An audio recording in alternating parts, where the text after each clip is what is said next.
we were talking about all of this from the framework of there being some place we can land in ourselves once we get into our senses in a way that can not be anchored in some strategy, probably a strategy that we picked up early in life for how to be seen, how to feel loved, um, how to get some of that nutrient of Hmm. love. And one of the things that we have talked about is how this becomes almost like a treadmill, like where if I have a strategy for being loved and I perform that strategy at it, there may be some kind of temporary satisfaction to the strategy having succeeded when it succeeds. But underneath that, at some level of my mind, I understand that uh, that I was, if that worked, I was loved because of the strategy Yes, rather than me. yes. So no one really sees me. They see the me that I'm um, taking on as a persona, that I'm acting as though this is me, and so they love the act that I'm acting out rather than me for just being me. Um, so there's I think there's there can be anger about that. Even though I'm getting that love, I have to perform and make everybody feel good, for example, to get that love, and it's wearing me out, and I don't get time to relax and appreciate myself, and no one really likes me for me. I have to be doing all this stuff. Um, so it's like being on a treadmill. It's like um, uncomfortable. It doesn't work. It's not really satisfying, no matter what the strategy is. Yeah, I imagine there's people listening to us who resonate with what we're talking about, but also I would say one of the things in my own experience, and I also see this when I'm working with others in yoga training, is that there's a lot of there's a lot of that pattern you're talking about of being on the treadmill of the strategy is what's being loved that I have done in the past without knowing it was a strategy. In other words, I was performing without knowing I was performing. Uh, You and know, so, would you say it would be fair to say that if I'm experiencing uh, psychological suffering or pain or discontentment with life, hmm. and then I hear us talking about these things, and I'm like, "Oh, that's not it. That can't be it. I'm authentic. I'm 100% real." Um, that probably there's something hiding underneath the surface of some way in which I am, in fact, having a strategy or performing and not getting those nutrients of love and those underlying nutrients met.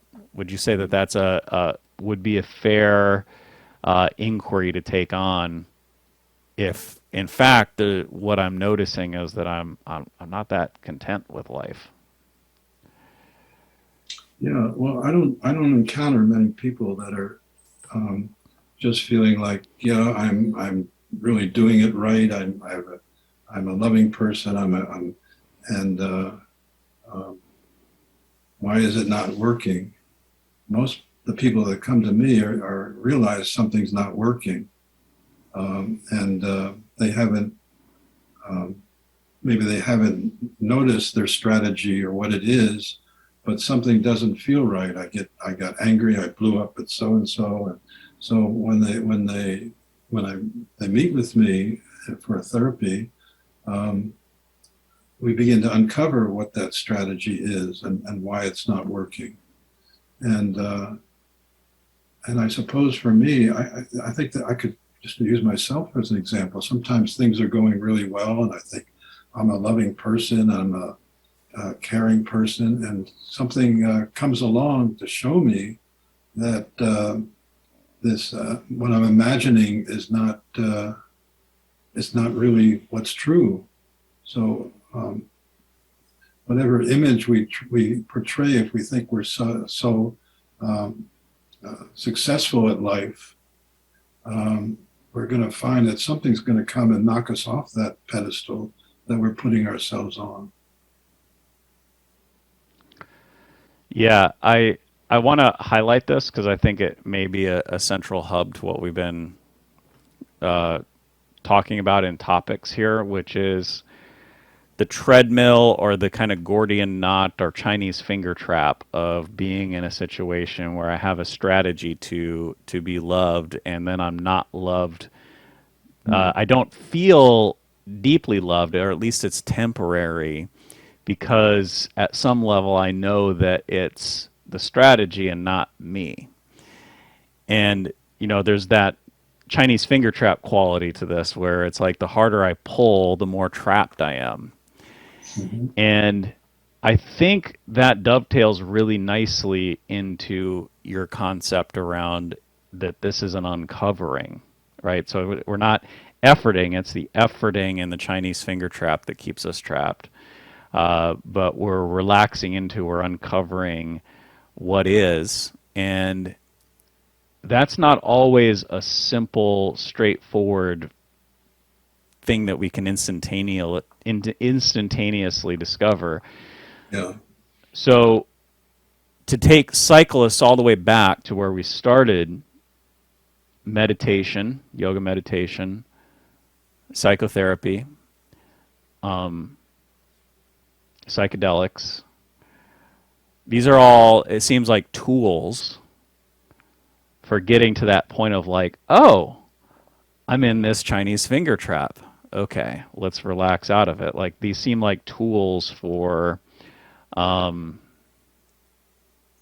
either getting to what's the strategy or letting go of the strategy to take that yeah. step of, oh my gosh, let's see what happens if I stop the strategy. So first of all, see how our language already gets us caught in that strategy. So you're saying getting to, Yeah. and so it's always implied in how we approach the world in our language, as though now a new strategy to get to Yeah. this. So there's no, we got to understand, have to understand there's no place to get to.